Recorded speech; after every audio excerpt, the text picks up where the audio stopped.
fica top. Vamos lá. Assim, acho que tá bom, né? Aí tinha ficado como atividade da semana passada para essa, deixa eu ver, até dia 29, que é amanhã não, é quarta-feira, né? Para vocês escreverem, né? Conseguirem fazer justamente esse avanço que a gente tinha feito aqui, né? Recriar esses documentos. E aí é interessante que vocês façam, como o Renato comentou, porque aí vocês vão conseguir acompanhar, né, e ter uma noção melhor de o que é que a gente está fazendo, em que patamar a gente está, né? E aproveitando também que tem as aulas gravadas, né? Então vamos ver aqui. Pronto. A gente tinha parado na aula passada nessa configuração aqui do Data Source, tinha acabado de configurar ele. E aí a gente tinha criado o modelo de usuário aqui, né? Igual, praticamente igual o que a gente tinha feito lá no nosso MVC. A gente criou o Mapper, né? Antes de criar o repositório, a gente foi criando o repositório e o Mapper, né? Que o Mapper ele transforma da nossa entidade e domínio, né? Que é aquela entidade, aquela classe gigante que a gente tinha feito, vai transformar dela, converter dela para o modelo de banco de dados, né? De, no caso da nossa infraestrutura, né? Que é para persistência, né? Que é a persistência dos dados no banco, né? É um método estático. E aqui é para o domínio, né? E um recebe um modo e passa para o outro, né? Que ele recebe o usuário de domínio e passa para a persistência, né? Que é do modelo. E aqui ele recebe o modelo e transforma para a persistência. E a gente vai basicamente utilizar isso aqui em toda função que a gente for fazer no nosso repositório, né? Como a gente viu, né? Aqui o nosso repositório, a gente tem a classe TypeORM Repository, que ela vai implementar esse contrato aqui, e User Repository. E aí, por que é que ele implementa esse contrato? Qual a importância desse contrato, né? Esse contrato, se a gente vai reparar, ele vem lá do nosso domínio, ó, app repositories, user repository. Esse contrato aqui ele é importante porque ele consegue definir o que a gente vai esperar lá na nossa aplicação, né, que venha do externo. E aí a gente dentro da aplicação, da loja da aplicação, a gente não se preocupa com isso, não precisa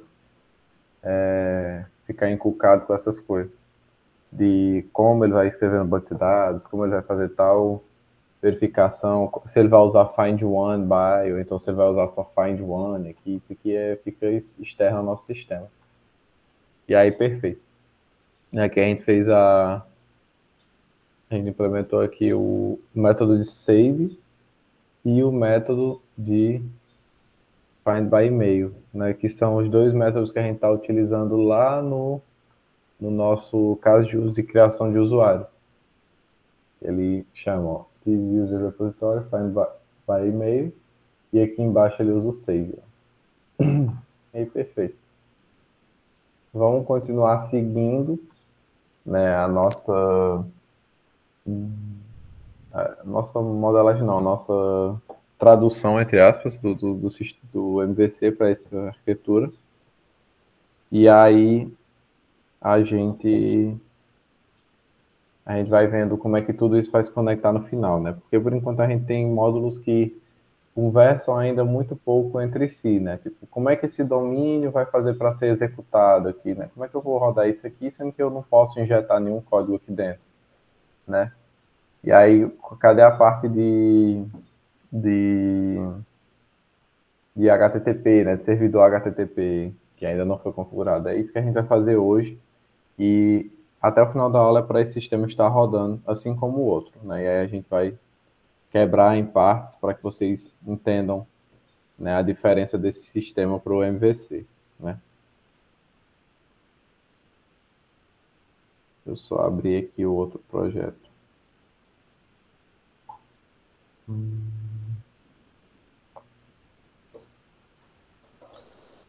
abrir minha colinha aqui para mim e me guiando, me baseando. É muita coisa. Aí aqui, gente, como a gente utilizou foi o Express no projeto MVC, aí aqui eu vou mostrar para vocês um, um servidor HTTP diferente, né? É assim que é o que chama. Vou utilizar nele o Fastify. Deixa eu compartilhar a tela toda. Aqui eu troco. Alô? Vou compartilhar a tela toda já para a gente ir vendo. O Fastify.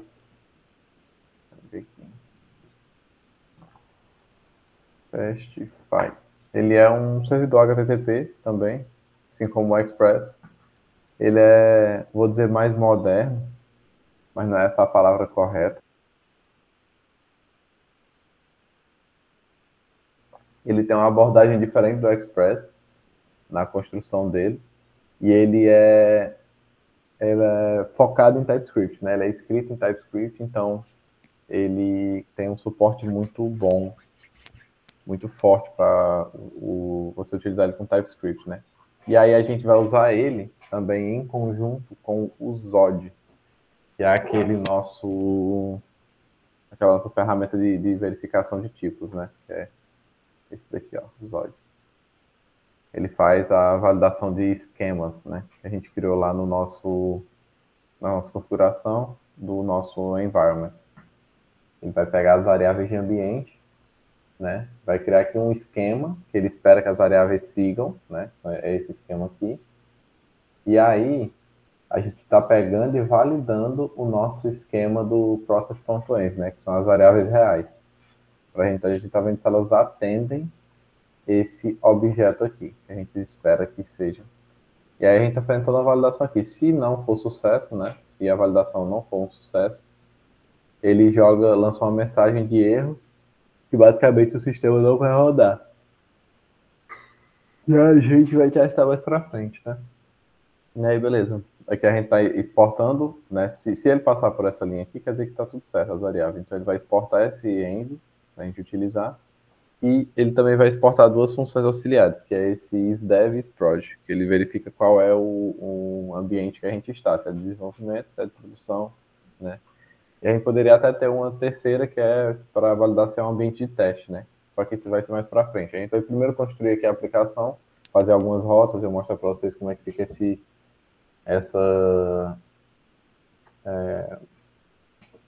interação entre as partes, né, de infraestrutura e de domínio. E aí depois a gente vai partir para os testes, para mostrar para vocês como configurar o ambiente de teste, né? Essa é a quarta semana de aula, né, Renato? Aí só tem mais a próxima, ou tem mais uma, depois dessa. Esse é o Renato.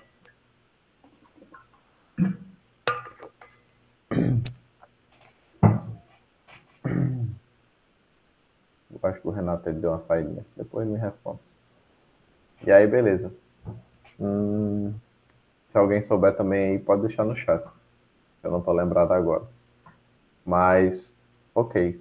A gente já fizemos essas configurações, a gente criou a interface do repositório, criamos a entidade, caso de uso, né? Só uma coisinha simples aqui para a gente ir trabalhando. E aí, perfeito. Data source, a configuração é a mesma coisa daquele outro, data source do MVC. E o main.ts ainda não tem nada, só tem um import do reflect metadata só para não esquecer. E aí, vamos seguindo. O que a gente vai fazer agora, né? A gente vai trabalhar com o Fastify, então primeiro a gente vai instalar o Fastify. Vai olhar aqui na página deles como é que a gente instala, né? Fastify, npm e Fastify. E aí eu não acredito que tenha que instalar as tipagens dele, porque como ele já é focado em TypeScript, ele já deve vir com as tipagens embutidas, né? Não sei. Se der algum erro de tipagem, a gente já vai saber que vai precisar instalar a tipagem. E aí, beleza. Instalamos o Fastify, se a gente verificar o package.json, ele já tem aqui, ó, dependências, Fastify. E aí a gente vai começar a configuração aqui na nossa pasta infra do servidor HTTP, né? Eu gosto de chamar de HTTP. E aí dentro do HTTP a gente vai ter 3 pastas, né? Que vai ser controllers. Opa. Controllers. Aqui a gente vai ter, selecionar, a gente vai ter DTOs, né, que são os Data Transfer Objects, e a gente vai ter Routes. Então essas são as 3 pastas principais, e assim como a do database, né, a gente vai ter um arquivo principal que eu vou chamar aqui de server.ts, né, para a nomenclatura que a gente utilizada no MVC, né. E aí dentro desse server.ts a gente vai ter justamente a configuração do nosso Fastify, nosso app Fastify, nosso servidor Fastify, né. Vou começar aqui chamando uma constante de server igual a Fastify. E aí aqui ele já está importando, ó. Tá tudo certo então. Abre parênteses, e aí a gente. Aqui é até agora uma estrutura muito parecida com o Express, né? E que a gente pode fazer uma configuração, né? Colocar log true, quero que ele jogue os logs no terminal quando a gente iniciar a aplicação. E aí a gente vai setar igual a gente fez lá no nosso MVC, a gente vai fazer um error handler, né? Padrão. Vou escrever app server.set error handler. Pronto. E é que a gente vai definir uma funçãozinha, uma error function, para poder ele validar os erros que não forem capturados por outras instâncias do projeto, né? A gente vai vir recebendo o erro, se não me engano. Aí recebe uma request, vou colocar com underline, porque eu não sei se eu utilizo essa request. Request e uma reply. Que é o básico. E aí, beleza. Aqui a gente vai fazer uma validaçãozinha, if error instance of Zod error, né, que é um erro do Zod. Eu quero que ele dê um return reply, né, ponto status 400. Agora eu não lembro o que é o 400. Acho que é bad request. Send message. Quero enviar uma mensagem. E aí vai ser opa, por parênteses, validation error, né? Porque o Zod ele faz nossa validação de esquema. Então, se tiver algum erro do tipo da instância Zod erro, quer dizer que a gente está com um erro de validação, né? Necessariamente. Não é outra coisa. Issues. E a gente vai passar aqui os problemas que deram, né? Esse erro dot message. Pronto. Então, e aqui vai ter uma descriçãozinha dos nossos erros pelo Zod. E aí, se passar disso aí, né? A gente vai dar um server.log erro. A gente vai logar o erro.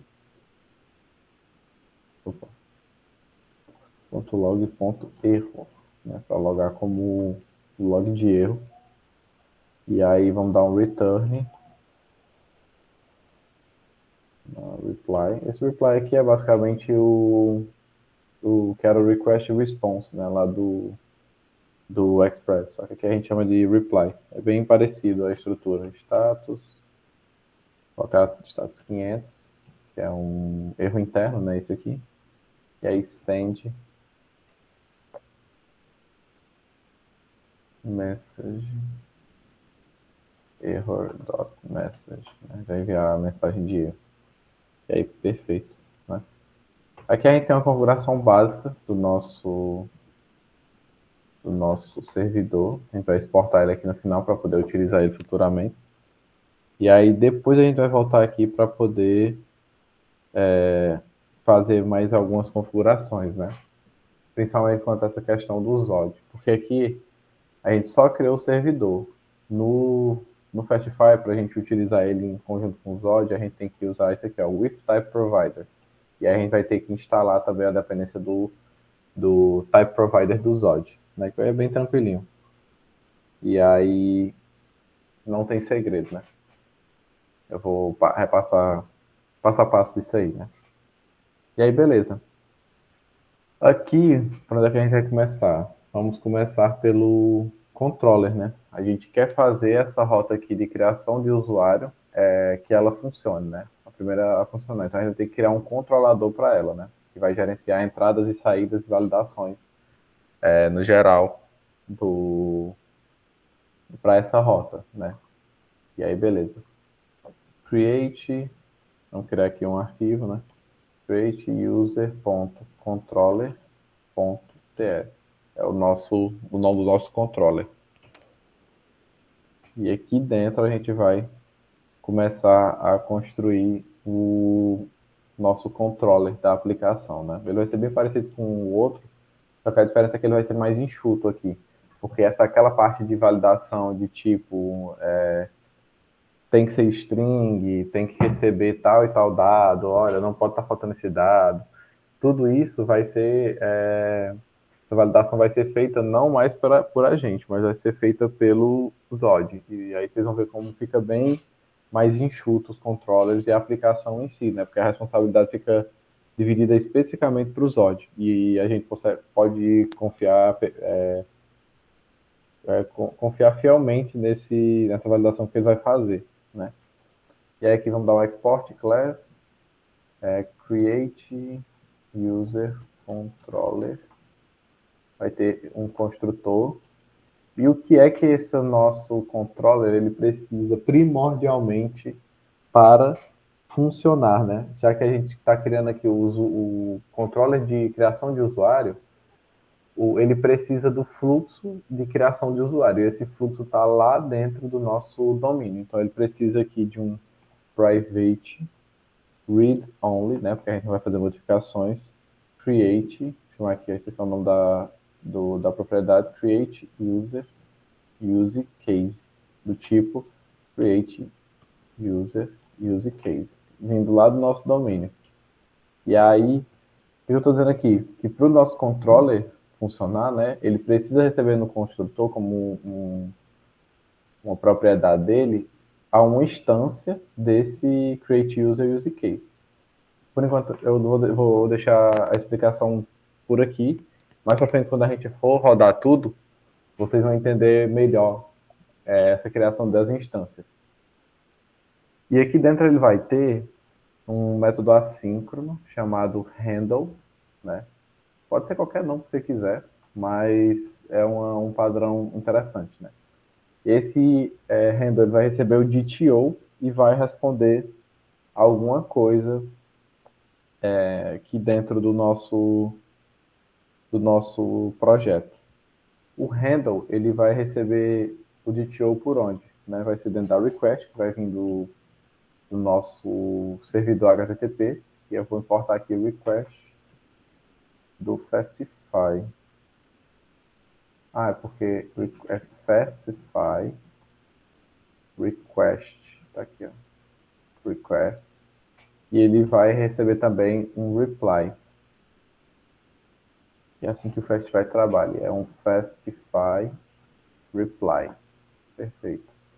E ele vai responder, né, vai ser uma promessa de um Fastify reply. Pronto. Dessa forma a gente tem a nossa função bem tipada. Só que a questão é, esse Fastify reply aqui, se eu pegar aqui const, no caso request.body. Ele não me dá um autocomplete, porque ele não sabe o que esperar dentro desse corpo da requisição, né? Aqui a gente que está codando, a gente sabe. Eu quero receber nome, e-mail e senha. É isso que eu quero receber da minha request, né? no corpo da minha requisição. Só que aqui no Fastify ele ainda não está tipando. Então ele também não está validando. Então como é que a gente vai fazer? a gente vai criar lá aqui nos DTOs, a gente vai criar a validação desse nosso corpo de requisição. A gente vai vir aqui, DTOs, vou aceitar aqui o pessoal que quer entrar. A gente vai criar um arquivo chamado user.dto.ts.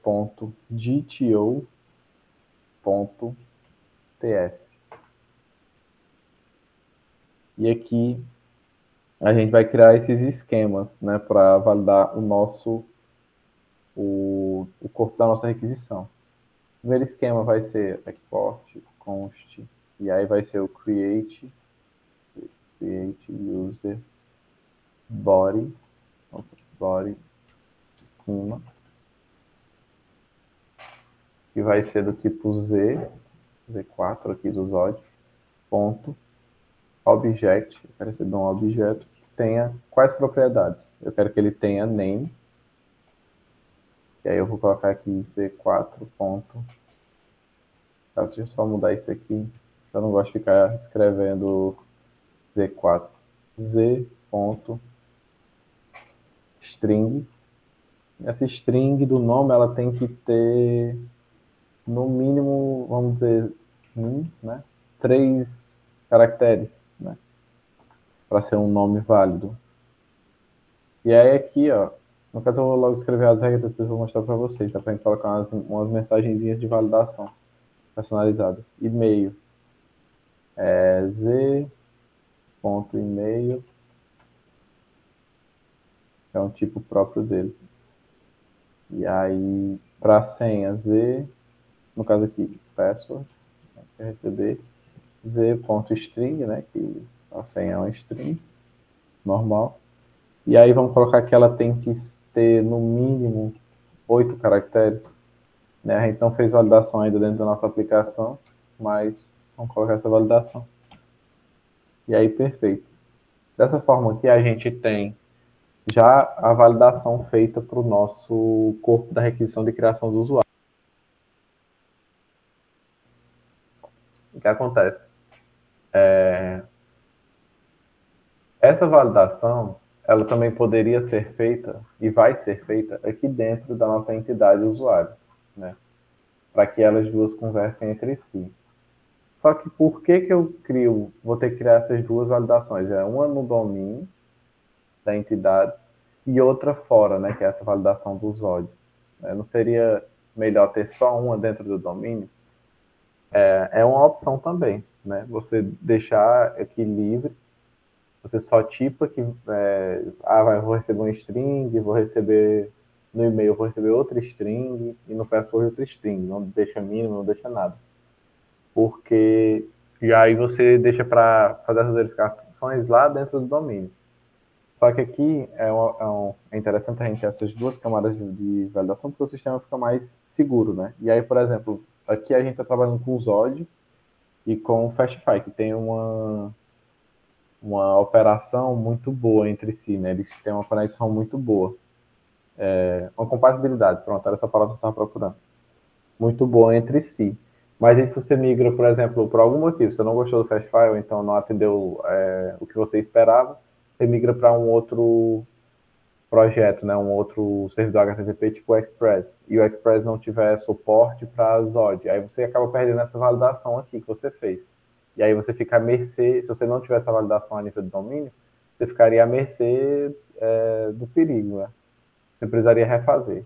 Enfim, a gente vai ver isso um pouco mais para frente. Eu vou melhorar essa entidade de usuário. Né? Ela vai fazer uma validação própria para o e-mail, para a senha, até mesmo aqui para o ID do usuário. Cadê? Quem está gerando? Random UID. Mas por enquanto a gente vai manter aqui. ZString min. E aí que a gente pode adicionar uma coisa que é interessante, uma mensagenzinha de erro. Tipo assim, name must be at least 3 characters long, né? O e-mail precisa ter no mínimo 3 caracteres de comprimento, sei lá, de tamanho, né? E aí aqui a gente vai adicionar também no no de password, né? Vamos mudar o nome para password. Must be at least, e que a gente coloca 8. E o e-mail a gente poderia colocar também uma mensagem de erro, né? Invalid email address. Pronto. E aí a gente tem essas mensagenzinhas personalizadas. A gente poderia colocar o que fosse aqui. Quando der aquele erro, essa mensagem vai ser retornada lá para o nosso usuário, né? De acordo com a mensagem que a gente definir aqui, né? E aí, perfeito. Criamos aqui o esquema. E agora a gente vai criar também a tipagem, né? A gente vai dar um export, type, create user body, que vai ser igual a z.infer. Opa, abre aqui, type of create user body schema e fecha. Tá dando aqui um coisinha azul porque ele tá marcando, ó, o total TypeScript. Type of pode ser utilizado para inferir o tipo de um construtor do runtime. Eu vou marcar como aprendido. E aí, perfeito. O que a gente vai fazer agora? Agora é exportar também. Deixa eu dar um passamento. Export const create user schema. Pronto. Que vai ser basicamente isso aqui. São objetos. Vai ter aqui um body e vai ser create user body schema. E aí, perfeito. Dessa forma aqui a gente tem as três os três tipos, né, as três partes principais do nosso esquema. Poderiam ter outros que a gente poderia criar, como por exemplo, se a gente fosse, porque o Fastfire é muito poderoso para isso, se a gente fosse integrar com Swagger, não sei se vocês sabem o que é Swagger. Swagger é tipo um módulo, é uma biblioteca que ela faz a documentação automática da API. E aí, se a gente quisesse mostrar aqui as respostas da API, a gente poderia colocar dentro desse esquema também, para poder validar. Mas aí já é um pouco bastante avançado. Mas fica um comentário para quem quiser se aprofundar nisso, que o Swagger ele tem uma compatibilidade muito boa com o Zod e com o Fastify, né, todos em conjunto aqui.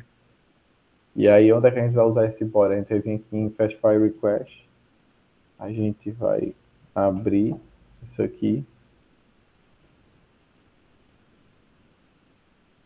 Deixa eu lembrar como é. É só isso mesmo. Fastify Request, abre aqui e a gente vai chamar aqui o body dele, vai ser do tipo create user body.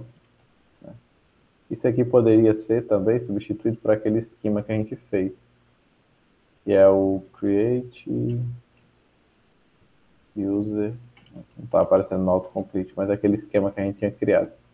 Mas aqui body, create, o corpo dessa requisição aqui, que vai vir no Fastify Request, eu espero que ele atenda o create user body, tendo name, e-mail e password do tipo string. E aí, dessa forma, quando a gente fizer aqui o request.body, ele já está aparecendo aqui as tipagens para a gente, né? Diferentemente de antes, que ele não reconhecia o que poderia vir. E aí, perfeito. Dessa forma, a gente tem a nossa requisição bem tipada. E aí, o que a gente vai fazer? A gente vai fazer aquele esqueminha de chamar o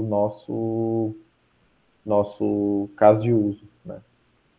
Para poder ele executar a nossa criação de usuário. Eu vou colocar aqui um try catch, e aí eu vou colocar aqui um const chamado, no caso eu vou desconstruir essas variáveis, vou desconstruir as variáveis lá do nosso request primeiro, não vou passá-las cruas não. Vou tirar de dentro dele e-mail, nome e password. dentro do body, e aqui eu vou dar um const output, vou criar uma variável que vai armazenar, variável não, né? Uma constante que vai armazenar a saída da nossa execução, await, a execução do nosso use case, né? This.create use case dot execute. A gente vai executar ele passando o nosso input aqui, que é o e-mail que a gente desconstruiu, o name e o password. E aí, show de bola. Dessa forma,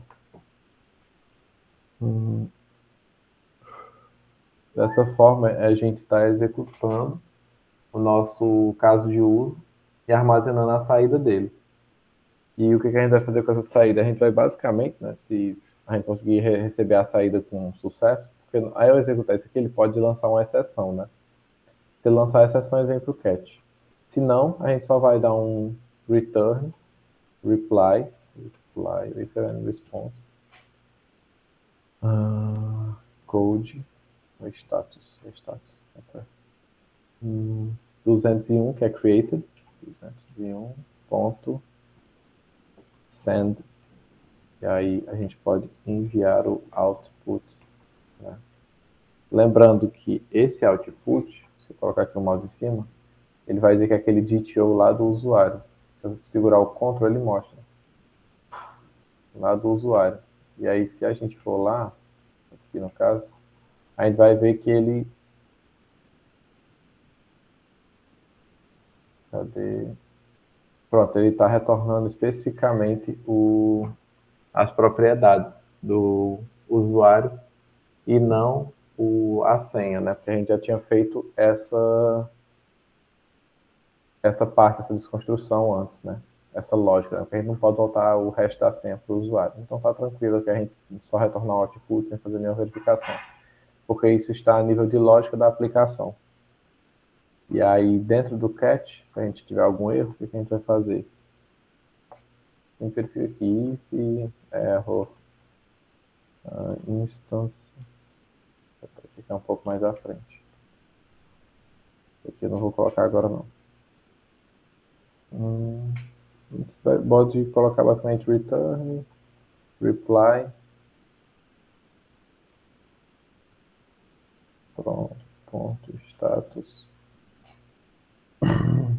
500, ponto, send,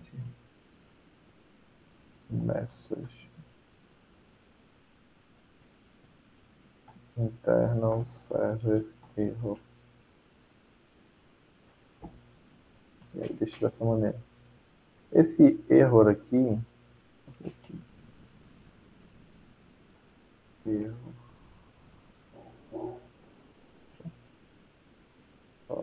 message. Na verdade, ali aqui ele não tem a execução. É só assim mesmo. Fazer uma verificação básica. If erro instance of erro return reply dot status aqui 400 ponto send. Poderia enviar só o próprio erro e aí ele lá no front-end ele se vira, então eu poderia deixar um pouco mais polido. Message erro dot message. Pronto. Isso aqui ele é meio que opcional, porque a gente já está fazendo essa tratativa, uma tratativa muito parecida, lá no nosso servidor, né? Com o set error handler. Aqui que é um verificador padrão, né? Um handler. Handler é o que mesmo? Em português, sei não. Mas é um carinha que ele vai cuidar dessa tratativa de erros pra gente, né? Por padrão. Aqui eu estou fazendo mais para poder demonstrar que vocês também poderiam fazer a nível de controller, né? Mas se a gente quisesse remover esse try-catch aqui inteiro, dessa forma aqui, e deixar bem mais enxuto assim, também não seria inseguro, né? Não seria errado também, porque a gente já fez essa tratativa de erro lá a nível de configuração do servidor. Vou deixar assim por enquanto. Nas próximas rotas a gente faz sem. E até mesmo essa daqui eu vou retornar e vou acabar retirando, né? E aí, beleza. Dessa forma que a gente tem, né, a execução do nosso use case e a gente tem uma mini tratativa aqui de erro a nível de escopo. E aí, show, a gente já fez o DTO, a gente já fez o controller, e aí agora a gente vai fazer a rota, né, nosso arquivo de rotas de usuário, para poder registrar essas rotas e utilizar elas, né, na nossa aplicação. A gente vai criar aqui um arquivo chamado user.routes.ps, e aí aqui a gente vai criar nossas rotas do Fastify. Então, perceber que as rotas do Fastify, em comparação com as do TypeORM, não, meu Deus do céu, sempre esqueci o nome, do Express, elas são um pouquinho mais complexas, mas é questão só de costume mesmo, porque depois vocês entenderem a lógica dela, é bem tranquilo. Porque aqui no Fastify ele não trabalha necessariamente com o registro de rotas, ele não é específico para rotas, ele é para plugins. Então, nossas rotas é como se fossem plugins ao nosso servidor. E aí a gente trabalha com uma estrutura única, tanto para plugins quanto para rota. Enfim, vocês vão entender aqui, ó, vai ser um export, async function, chamada de user routes. E aí ele vai receber um app do tipo Fastify instance. Perfeito. E aí ele vai receber aqui, vai ter uma const do... Primeiro a gente pode começar instanciando ou fazendo nossas rotas. Eu vou começar fazendo as rotas, depois eu instancio aqui as nossas classes, enfim. A gente vai pegar o app e adicionar uma rota tipo post, né, que é a nossa rota de criação de usuário. Ela vai ficar em /users. E aí ela vai receber também, esse método vai receber agora o nosso objeto de construção da rota. E aqui ele não é uma função igual lá no Express. É um objeto. E aí nesse objeto a gente vai passar a estrutura do nosso projeto. A gente vai chamar aqui o esquema, nosso projeto não, da nossa rota. E aqui a gente vai passar aquele create user schema, né? E eu não sei se vocês lembram, eu tinha comentado aqui nesse DTO, que esse create user schema ele é bem abrangente. A gente poderia colocar aqui dentro dele, né? Deixa eu só remover o esquema em si. A gente pode tipar várias coisas, ó. Eu posso dizer qual é o body, quais são os headers que ele aceita, que ele espera receber, quais são os parâmetros, o query string, né, o response, que é quais são as respostas que essa minha rota pode dar. E aí, se você tipando tudo isso daqui, o seu projeto ele fica muito, assim, muito documentado. Se você utilizar ainda o Swagger, né, o seu projeto ele fica completamente documentado de forma automática. Tudo isso a nível de código. Você vai codando e vai construindo, né? E aí aqui por enquanto a gente só colocou o body, né? Só dissemos qual é o body que eu quero. Olha, eu quero que esse body ele tenha esse esquema aqui, ó. Ele vai puxar esse esquema aqui de cima e vai fazer a validação. E o que é que ele vai executar? Ele vai executar o nosso... Pronto, o nosso create user controller, né? Só que a gente não vai executar a classe em si, né? A gente vai ter que instanciar, né? Então, eu vou colocar aqui em minúsculo, create user controller, e eu vou instanciar essa classe, né? Const create user controller, que a gente acabou de criar, vai ser igual a new create user controller. E aí, abro aqui o construtor dele. Mas aqui está dando um erro. Por quê? Porque o nosso create user ele espera um argumento. Que argumento ele espera? Ele espera aqui no construtor dele, ó, que venha um create user use case, vem algo desse tipo aqui. Então a gente vai instanciar aqui, vamos colocar para ele um use case, né? Só que eu tenho que instanciar, porque também é uma classe. Const create user use case vai ser igual a new create user use case. Abre aqui o parênteses. E aí eu vou passar aqui dentro, ó, create user use case. Pronto, aí atendemos já o requisito do controller. Opa, mas aqui em cima está dando erro. Por quê? Porque agora o nosso use case está dizendo, olha, eu preciso de um argumento que seja do tipo, né, que ele atenda ao contrato de user repository, né, e user repository. E qual foi o repositório que a gente implementou que ele atende esse contrato? É justamente o nosso, aqui, ó, dentro de TypeORM, nosso user repository do TypeORM. Então, o que a gente vai fazer? A gente vai instanciar o nosso repositório, né? Que vai ser, aqui, vamos colocar aqui em cima também, const type ORM repository,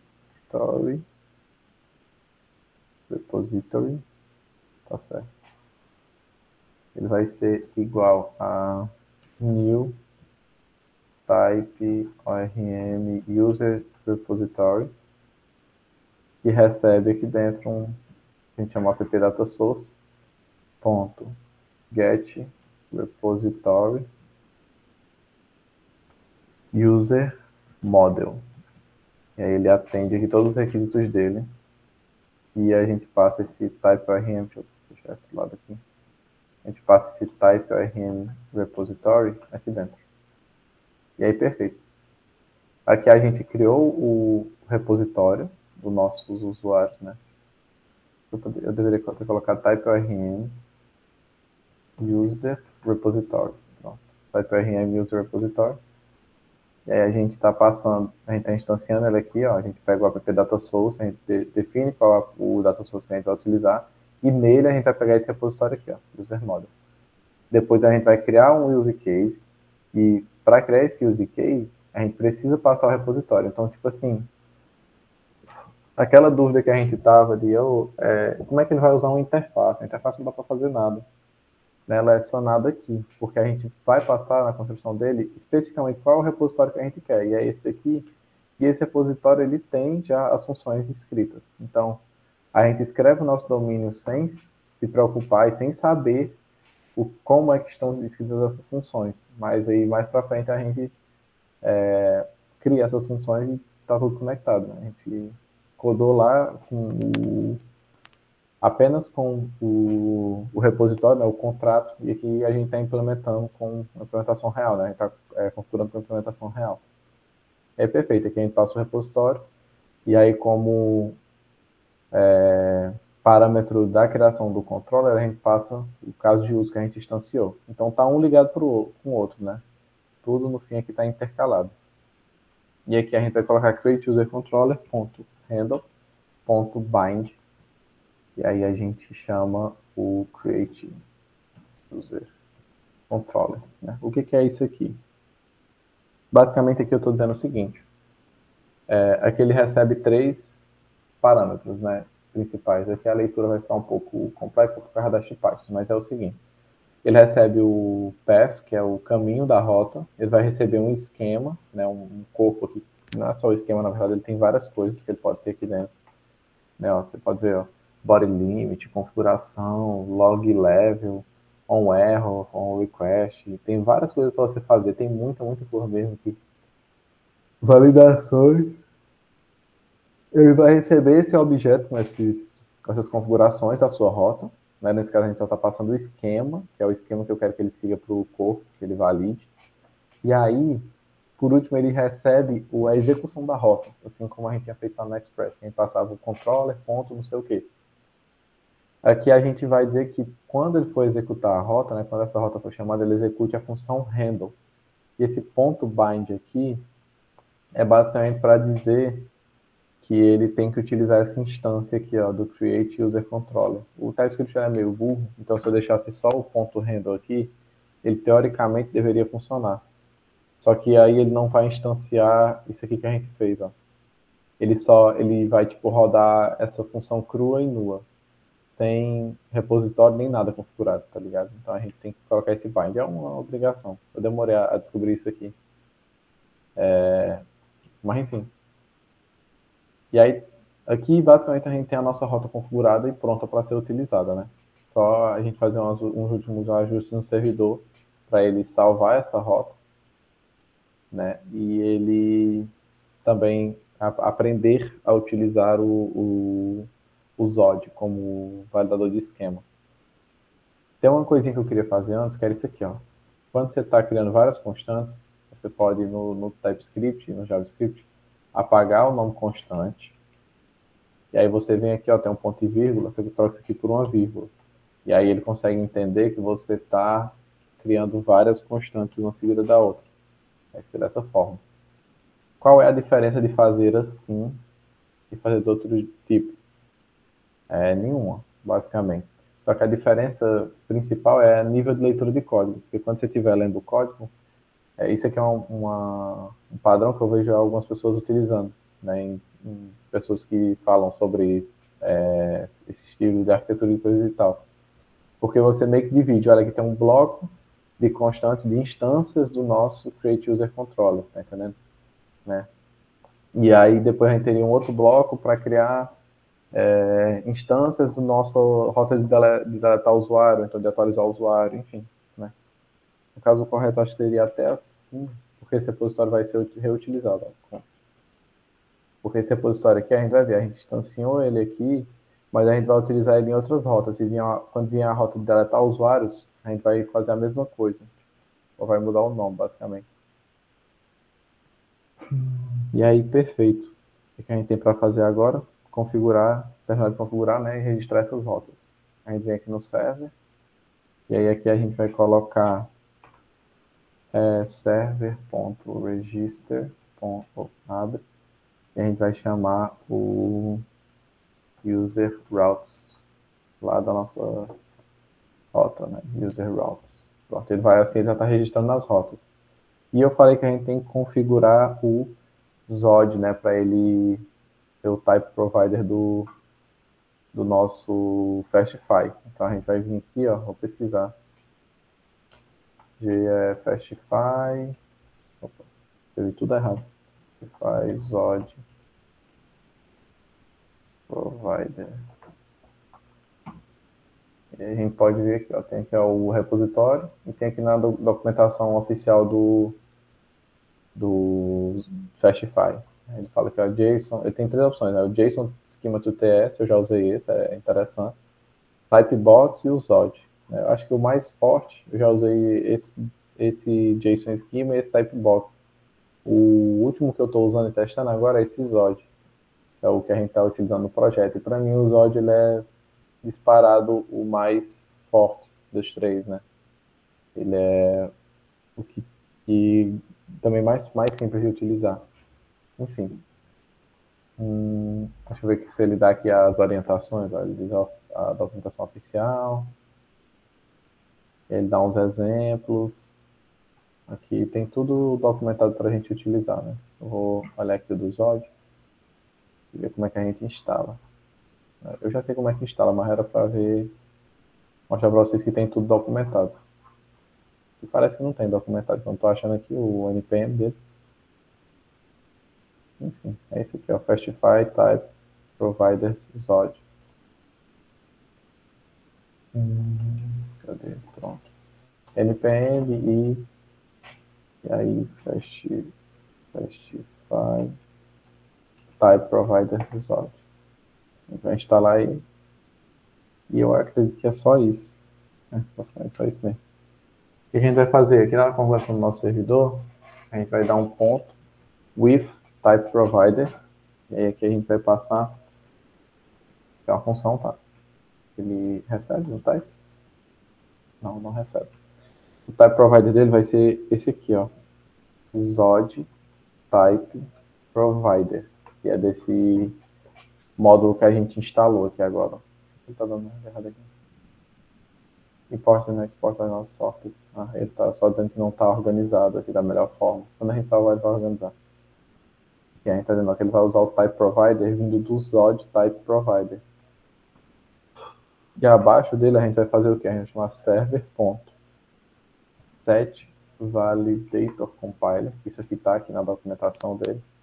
Ó, set validator compiler. E set Serializer Compiler, né? Que a gente vai utilizar lá do Zod. 7. Que é Validator Compiler. Perfeito. E aqui server.set Serializer Compiler. Vai vir lá do Zod também. Serializer Compiler do Zod. Type Provider. E aí, aqui já está tudo configurado. Não tem mais muito o que fazer, né? Estamos exportando. E o que a gente vai fazer, né? A gente já tem o nosso repositório, né, a nossa database, a nossa banco de dados configurado com TypeRN, os repositórios, os modelos, o mapper, data source. A gente já tem também o HTTP aqui com os controllers criados, o DTO, as rotas e o nosso servidor configurado. Então a gente vai, assim como fizemos no MVC, a gente vai só unir essas partes no nosso ponto de entrada da aplicação, né? A gente vai unir tudo aqui no main. E aí, a gente vem aqui no main, a gente já tem um import reflect metadata aqui, e a gente vai só iniciar a nossa aplicação. Vou criar aqui uma função com start igual a função. Vou colocar aqui um try catch, né, porque a gente nunca sabe o que pode acontecer. Await app data source dot initialize, quero que ele inicie. E aí, esqueci de dizer que é assim, por isso que está dando erro. Assim. Vamos dar aqui um console.log app data source was initialized. Pronto. Aí vamos dar um await, agora server. Ponto. A gente vai chamar lá o servidor e colocar ele para escutar, né, para ficar hospedando nossas rotas. Ponto lista, e aí a gente vai fazer uma configuração dele aqui. Porta do servidor. Essa porta ela deve vir lá do nosso env, né? Env, e aí a gente escolhe aqui, ó, essa terceira, config.env.js, eu quero a porta. A gente definir lá. E aí, perfeito. E o host, eu quero que venha. Ele também pode vir lá do env, acho que a gente não configurou, né? No env. Vai ter host? Não, host não tem. Então a gente só coloca aqui por padrão 0.0.0.0. Que ele funciona para o localhost, ele, enfim, é uma configuração padrão. E aí depois que a gente, vou subir isso aqui, tá pertinho. Depois que a gente iniciou o servidor, a gente dá um console.log. Deixa eu ver aqui a mensagem que a gente coloca. A gente pode colocar assim, deixa eu colocar aqui um emoji rocket. Server listening at, acho que é at, http localhost, e aí a porta que a gente está utilizando, né, que é env.port. Acho que eu estou ruim de dedo, viu, aqui. Port. E aí, show de bola. Aqui está a nossa mensagenzinha. E aí, se der algum erro, a gente diz aqui, né? server.log.error. Error. Aí, dá um process.exit. Aqui eu vou até colocar uma outra camada que é o console.error. Passar o erro também. A gente nunca sabe. Se vai, eu não sei se esse aqui consegue. Por exemplo, se o erro der aqui no listen do server, eu não sei se ele consegue logar. Então, de certeza eu vou logar aqui no console.log. Enfim. Dessa forma aqui, a gente tem a nossa função. E a gente só dá um start aqui, por conta própria. E aí, perfeito. Dessa forma, a gente tem tudo bem conectado para funcionar. E aí, para rodar, como é que a gente vai fazer?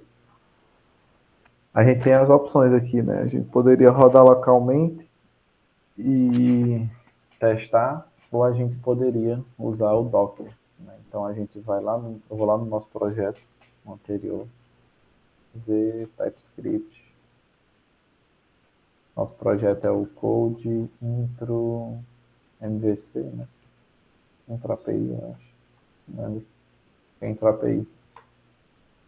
É sim, tá aqui, ó. A gente tem as nossas Docker Files, essas três. Tem a Dockerfile e as demais. Aí eu consigo copiar e colar aqui. Paste. Aí consigo sim, ó. E pegar o Docker Ignore também. Pelo que eu me lembro aqui, deu paste.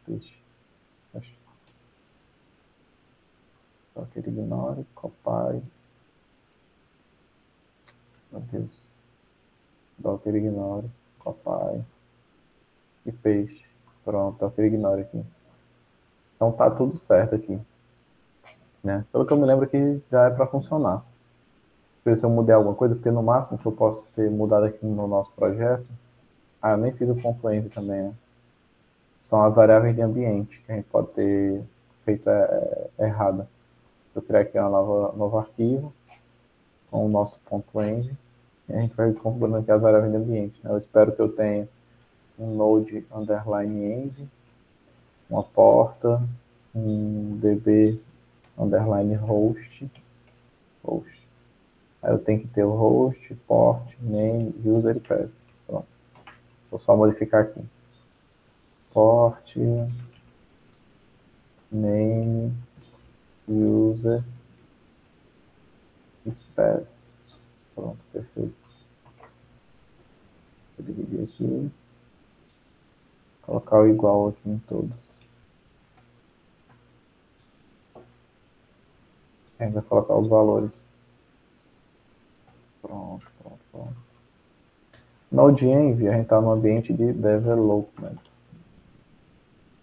Port, a gente quer hospedar o nosso sistema, não precisa de aspas não, pelo que é sempre. Port, a gente vai colocar na porta 3000, por exemplo. Host, ele é DB, é o nome do nosso container. A gente DB port. DB port vai ser 5432. DB name, eu vou ter que dar um nome para o banco de dados. Eu vou chamar ele de, como é o nome desse aqui, intro clean, nome do banco. DB, vou chamar ele de clean só. Não, deixa de intro clean. DB user vai ser docker e DB path vai ser, por exemplo, docker também. E aí, show, a gente tem essas variáveis configuradas, vamos só validar se está tudo certo. Olha aqui no docker compose.dev. Nossa configuração do banco de dados. dbname, dbuser e dbpath. Perfeito. Certo aqui. Ponto .env, ele chama, mapeia a porta para porta. Ok. Eu acho que está tudo certo. Vamos mudar aqui o nome dos nossos containers. Vai ser, em vez de intro, vai ser clean. Aqui, app clean API dev. Aqui vai ser API. Vou deixar, porque faz sentido que o nosso é uma API. Sim, isso aqui deve estar funcionando, acredito eu. Se não estiver funcionando, nós vamos descobrir agora. E aí eu vou me virar para descobrir o que pode dar. O que pode dar de errado. Deixa eu ver se não tem. Era para eu ter olhado se tinha outros containers rodando, né? Containers. Não, acho que não tem, então não é para dar conflito. Deixa eu limpar aqui os outros. Down. Down aqui também. Remove. Não, deixa eu aqui. Daí. Canteiros. Parece que ele iniciou. Vamos ver se está dando certo. Puxar aqui uma attach shell. Eu dei foi. Entrei aqui no coisa. Eu queria ver os logs dele. View logs. Ele está dando um erro aqui. Erro de conexão. Deixa eu fechar isso aqui, essa barra lateral. 172.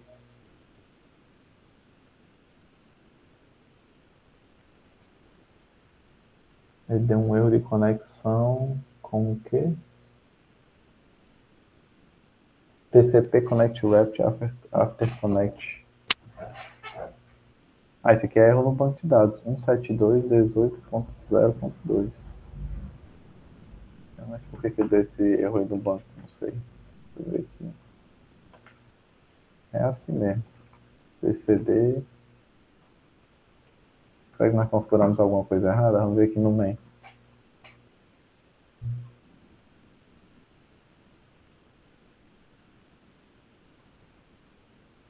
Pronto, vamos ver aqui no main. Initialize é lá no nosso banco de dados, nosso data source, no caso. A gente tem aqui DB host. Tá tudo certo, né? DB host 5432 intro clean. Não, o nome do banco de dados está certo.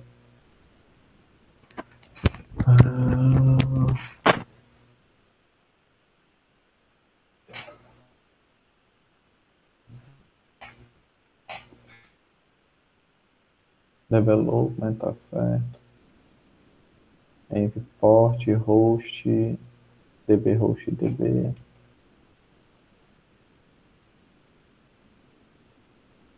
Deixa eu colocar ABCD aqui, não foi? Intro API. Será que é por causa disso aqui? Não, acho que não, né?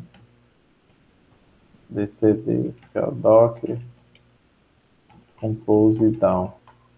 Docker Compose Up. Menos F. Compose Up. Menos build. Para ele rodar de novo, vamos ver aqui o que dá. Dessa vez deu outro erro. Intro clean does not exist. Ok, perfeito. Eu mudei o nome do banco de dados, era para ele ter mudado o nome do banco de dados. Intro clean é onde a gente está. Deixa eu dar um compose down em tudo. Queria que ele buildasse de novo.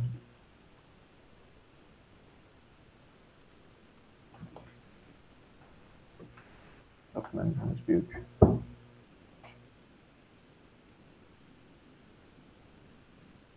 Agora está dando erro por causa do banco de dados. Não sei porque ele não está recriando. Database intro clean.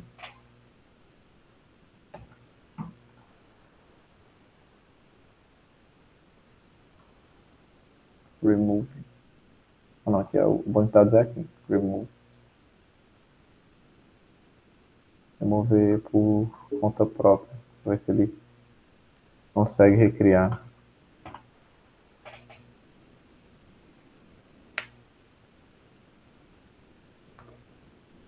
Será que ele não está conseguindo acessar isso?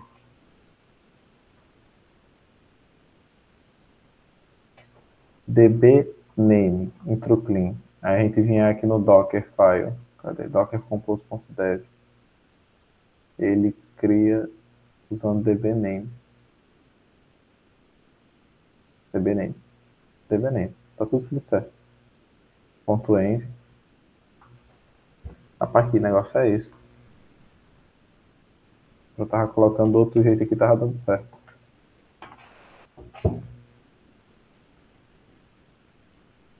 Poxa, agora funcionou. Que isso? Eu não mexi em nada. Enfim, né, gente? Parece que ele funciona quando ele quer.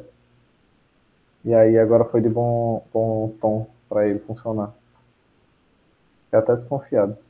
Intro clean, acho que é porque ele estava cacheado. Ele deve ter deixado no cache o nome do banco de dados. Aí ele não estava atualizando quando eu tentei atualizar aqui o nome do banco. Enfim. Ele está funcionando aqui, ele está rodando. 17. Esse aqui, no caso, não é esse IP. Eu tenho que entrar no localhost 3000. Aí ele vai me dar aqui, ó. Ele deu uma respostazinha. Que a rota GET não foi encontrada. Justamente porque a gente não tem rota de entrada da nossa aplicação, né? A gente só tem aquelas rotinhas de usuários. Então a gente vai criar aqui um. Eu não vou nem criar, vou só copiar, gente, do outro projeto que a gente tinha. Essa pastazinha REST. Copy. E vou colar aqui, paste. E aí aqui nela a gente tem as nossas requisições, né? Para testar. Vou testar aqui a index, ele vai dar um erro. Ah, tá 8.000 aqui. Vou colocar 3.000. Index, ele vai dar um errozinho, né? Route get not found. Se a gente chamar aqui a de create user, a gente vai chamar lá, jogando os variáveis, ele disse, a body password must be at least 8 characters long. Né? Então aqui ó, já deu um erro, né? Que foi aquele erro que a gente tinha configurado, que a senha ela tem que ser de no mínimo 8 caracteres de comprimento. Então vamos aqui. A gente já tem 4 mais 3 dá 7, só colocar mais um, 4. Ele fica 8 agora. E aí, morreu Maria Preá, tá tudo funcionando. Ele conseguiu criar, se a gente tentar criar de novo com o mesmo e-mail, é para ele dar um erro dessa vez, dizendo que o e-mail já está sendo utilizado. E aí ele está dizendo aqui, ó. User with this email already exists. Então, nossa aplicação já está toda rodando a ponto de bala. Tá tudo certo, não tem o que se preocupar. Assim, a gente vai modificar algumas coisas agora para deixar ela ainda melhor e mostrar para vocês como ela pode ficar ainda melhor. Né? 9h17 agora, a gente vai para o intervalo, né? E aí, se tiverem alguma dúvida, fica esse finalzinho aqui antes das 9h20, esses 3 minutinhos para vocês tirarem as dúvidas. Lembrei que nossa, aqui é complicado. Mas dá certo, né?